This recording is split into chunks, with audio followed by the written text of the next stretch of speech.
Valentine's week চলিতেছে, বুঝতে পারছেন? তাই আমারে ফুল দেওয়ার মতো কেউ নাই। কারণ কি, আমি লোকের থেকে ফুল নিতে পছন্দ করি না। লোকে আমারে চট করে ফুল বানায় ফেলে, সেই কারণে।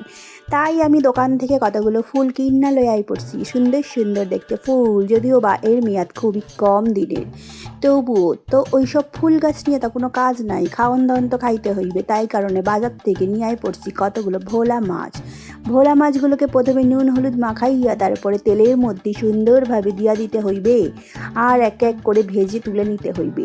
ঠিক যেরকম বিয়ার আগে আমাগো সুন্দর মতো হলুদ মাখানো হয়, সেমনি করে এই মাছগুলোকে হলুদ মাখিয়ে ফ্রাই করে নিতে হইবে। এর থেকে আমরা কি শিক্ষা পেলাম? এর থেকে আমরা শিক্ষা পাইলাম যে এরকম বিয়ের আগে হলুদ মাখানো হয়, তার মানে আপনার জীবনটাকে ভাজা ভাজা করার জন্য। তো তারপরে আমি ফুলকপি আর আলুটাকে ওই তেলের মধ্যেই ফ্রাই করে নিয়েছি বন্ধুগণ, আর তারপরে একটু আদা রসুন আর কাঁচা লঙ্কাকে ভালো মতো পেস্ট করে নিয়েছি। এরপরে দেখুন আমার ভাজাভুজি কমপ্লিট হয়ে গেছে। একটু একটু করে সমস্ত মাছের মধ্যে তুলে রাখছি আমি ফুলকপি আর আলু। তারপরে কড়াইয়ের তেলে দিয়ে দিলাম জিরে জিরে জিরে সাদা জিরে, আর একটুখানি পেঁয়াজ কুচি দিয়ে তারপরে ভালো মতো এটাকে ফ্রাই করে নিয়ে সমস্ত বেটে রাখা মশলা দিয়ে আর টমেটো, হলুদ, লঙ্কার গুঁড়ো, জিরে গুঁড়ো সব কিছু দিয়ে ঠিক কথাগুলো আমার অ্যাডের মতো হয়ে গেল। সামান্য একটু চিনি, এরপরে একটুখানি জল, সব কিছু দিয়ে কষাকষি করে নিতে হবে।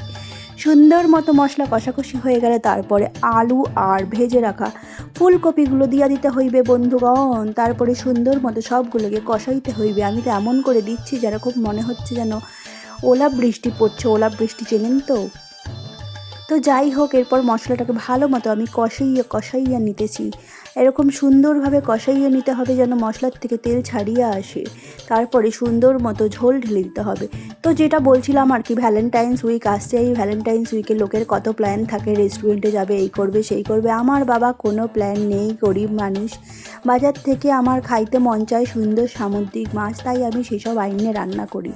তো এক কড়াই ঝোল দেওয়ানোর পর মাছগুলোকে ছাইড়ে দিতে হবে ঝোলের মধ্যে সুন্দর মতো। তারপর তাদেরকে সুন্দর ঝোলের মধ্যে ডুবিয়ে দিতে হবে, ঠিক যেরকম আমরা সংসার জীবনে এখন ডুবে গেছি।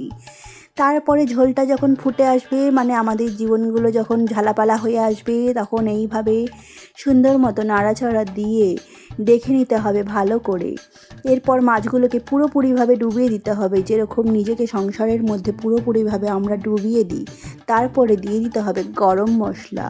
গরম মশলা না দিলে ফুলকপির পচা গন্ধে আপনি খাইতে পারবেন না ঝোলটা।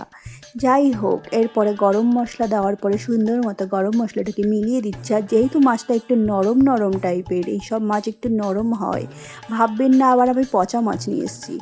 তো তারপরে ফুটে আসলে এরপরে তৈরি হয়ে গেছে আমার ভোলা মাছের ফুলকপি আলু দিয়ে ঝোল ঝোল ঝোল। যাই হোক, এত সুন্দর সুন্দর খাওয়ান দাওয়ান দেখে আর থাকতে পারছি না। আমি তো এবার গরম গরম ভাত নিয়ে বসে পড়বো। তাহলে আজকের মতো tata, bye bye, love you all guys. Video ভালো লাগলে অবশ্যই একটা লাইক কমেন্ট করে দেবেন। টাটা।